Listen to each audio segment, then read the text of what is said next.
girl rescued a baby squirrel from the cat's mouth. She quickly made the cat release its grip and gently stroked the squirrel.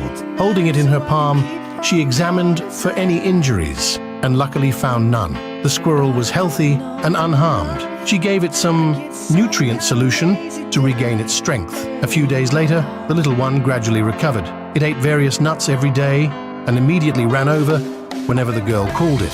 It was incredibly cute, and the girl adored it dearly. Finally, she made a cozy nest for it. The squirrel hurried over to thank the girl, which greatly excited the little creature. It enjoyed endless snacks every day, eating until it hiccuped and then continuing to eat. The little one truly encountered the best benefactor in its life. Before long, it became as chubby as a piglet, but it didn't affect its behavior. It would stand up and act coy, wanting to be held. The girl treated the squirrel as her own child, showering it with